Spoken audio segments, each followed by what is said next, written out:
Yeah, it's more than just a hobby for most of these guys. Yeah. This is something that, you saw the Choke documentary 100 times, I'm sure, with Hickson Gracie, and in that he said, if you took away jiu-jitsu, it'd be worse than if you took away both of my legs. Yeah, wow. Like, I don't even understand how to see the world without jiu-jitsu, and so a lot of these guys take that very seriously. And so when somebody comes out and has something sour to say or a sour attitude towards them and they feel the disrespect, they feel it as they take it personal. It's not just a part of the game to them. Yeah. Somebody insulted their family histories, deep meaning.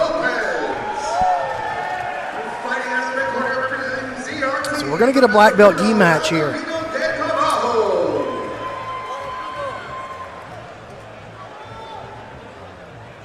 Baldovino, Lopez.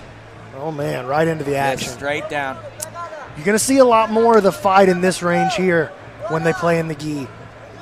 Once you're attached, you can stay attached, Yeah, and the range is just a little different. Something Jean-Jacques Machado shared with me early on that I've always found to be a really distinct way to talk about the difference between gi and no gi is that gi is played at an arm's length and no gi is played at an elbow's length.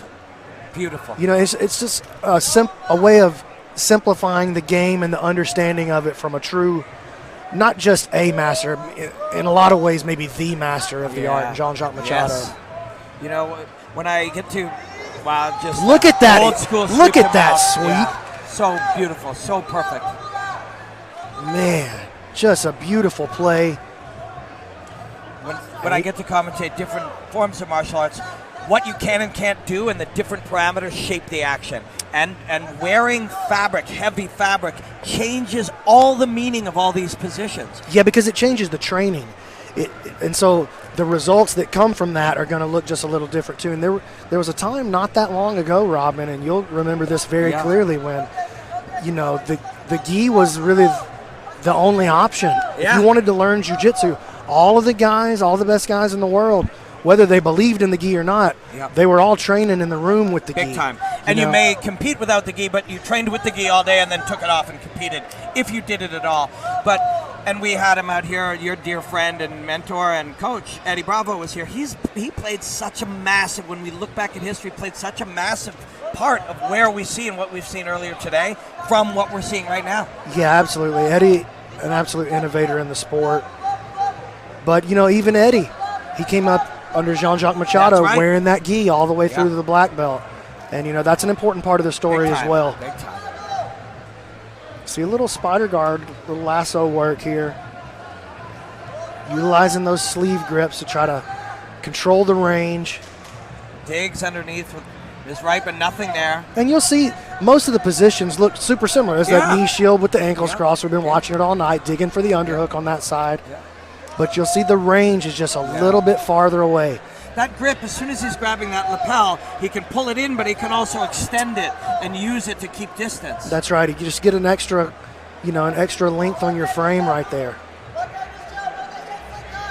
And the connection is different. Look at all the connections where he's grabbing on both wrists, where his feet are connecting. They connect differently with the fabric. Yeah, and now this is something you won't see a lot of in no-gi is some spider guard, lasso type plays. Yeah. Look at the way he controls that sleeve underneath his own leg there. Just not giving up the grip. Yeah.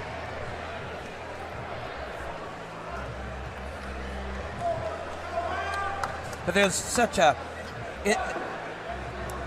I'm careful what I say because of my love and appreciation for all different types of martial arts, but there is a historic and traditional element to this now as we go further and further down the branches of the tree.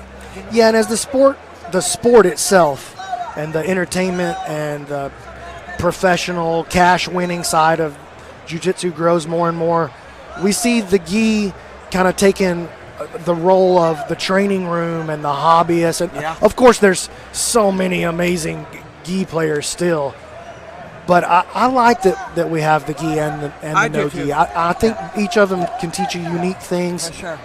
And they are evolving independently now, and that's a beautiful thing. There really is a wonderful thing. And listen, a lot of the best players still do both. Yeah, of course. So Yeah, I mean, let's don't pretend like the gi is some of our dying. It's athletes here definitely tonight not. last week won world championships at IBJJF, which I was at. It was wonderful. Ankle lock attempt here. Unable to secure anything. Just didn't have the body positioning. Big throw by with that Torianda. Nothing going. Outside with the De La Hiva. Now the collar grip rolling for this toe hold attempt. Ooh, got to be careful here. He could end up with his back taken. And he is. That's nice. Excellent work coming up on the top position. It's only about a minute and 30 seconds left here in this matchup. Utilizing this knee shield, now bringing the feet through, creating a little space.